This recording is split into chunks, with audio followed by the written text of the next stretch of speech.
लखनऊ शहर की एक हवेली सालों से वीरान पड़ी थी।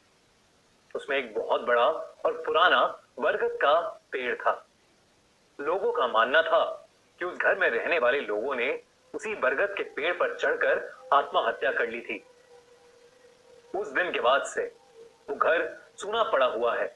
उसे ना तो कोई खरीदने के लिए तैयार होता और ना ही कोई उसमें किराया देकर रहना चाहता। ऐसे में राज त्रिपाठी नाम का एक बिजनेसमैन, जो अब तक अमेरिका में रहा करता था, अमेरिका में काम करते करते वो आदमी डिप्रेशन का शिकार हो गया था। वहां वो अकेले ही रहा करता था और उसकी जिंदगी में पैसा और काम के अलावा कुछ नहीं रह गया था। इसीलिए वो इंडिया आ गया और यहाँ अपने परिवार के साथ रहकर एक नया बिजनेस शुरू करने का प्लान करने लगा। रहने के लिए राज ने वही घर ले लिया क्योंकि वो बहुत सस्ते में मिल रहा था। राज के परिवार वालों ने और यहाँ तक कि घर बेचने वालों ने भी उन्हें चेतावनी दी कि इस घर में बहुत सी अनहोनी घटनाएं घट चुकी हैं, लेकिन राज ने किसी की भी नहीं सुनी। नया घर लेने के बाद वो वहीं पर कुछ दिन अकेले रहने वाला था। उसका परिवार कुछ दिनों के बाद उसके साथ रहने के लिए आ रहा था। एक रात राज अपने कमरे में आराम से सो रहा था जब उसे एक आवाज सुनाई दी। आवाज सुनते ही वो झटके से उठ गया और उसने अपने सामने रखे शीशे में एक भयानक सी दिखने वाली औरत को देखा, जिसकी आंखें और जीभ बाहर निकल रही थी। राज ने जैसे ही उसे देखा वो बहुत डर गया। वो अपने बिस्तर से उठा और दौड़कर घर से बाहर भागने लगा। जैसे ही वो घर से बाहर निकला वो किसी के पैरों से जा टकराया। जब उसने सर उठाकर देखा तो उस बरगद के पेड़ पर बहुत से लोगों की लाशें लटक रही थी।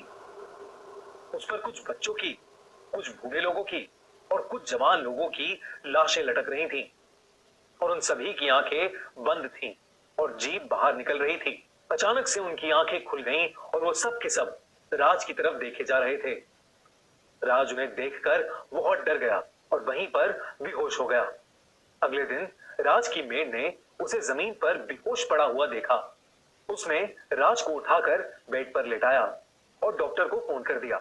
डॉक्टर जब उसे चेक करने आया तो उसने बताया कि वो स्ट्रेस की वजह से बेहोश हो गया था।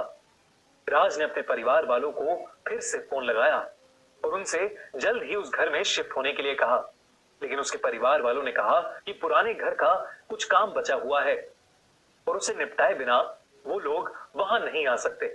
राज को कुछ दिन और अकेले उस घर में रहना था। राज को डर के मारे अब रात में नींद आनी बंद हो गई। वो आधी रात में सोते सोते एकदम से उठ जाता और उसे ऐसा लगता कि जैसे वो सारी लाशें उसके कमरे में ही उसके आसपास खड़ी होकर उसे घूरे जा रही हों। पर वो हिम्मत करके अपनी नींद की गोलियां लेता और फिर से सो जाता। लेकिन एक रात अचानक राज की नींद फिर से खुल गई। उसने देखा कि वो बरगद के पेड़ के ठीक नीचे लेटा हुआ है और वो सारी लाशें उसके सर के ऊपर लटक रही हैं और वो लाशें तैरती हुई नीचे आ गईं।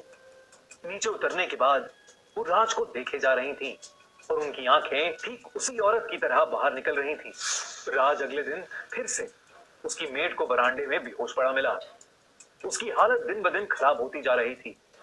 उसने सारी बातें अपनी पत्नी को बताई और अपने परिवार को जल्दी से उसके पास आ जाने के लिए कहा। लेकिन उस रात के बाद राज और उसका परिवार फिर कभी नहीं मिल पाए। अगली सुबह जब उसके परिवार वाले वहां पहुंचे तो उन्होंने देखा कि उनकी हवेली के आगे भीड़ जमा थी। राज की लाश पेड़ से लटकी हुई थी। सब कहने लगे कि राज ने आत्महत्या कर ली है, लेकिन सिर्फ उसकी बीवी ही थी जो उसके सच को जानती थी।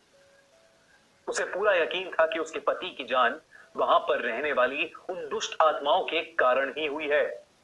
इस घटना के बाद उस घर में कोई भी रहने नहीं गया और फिर उसे तोड़ दिया गया और उस बरगद के पेड़ के आसपास एक मंदिर बना दिया गया।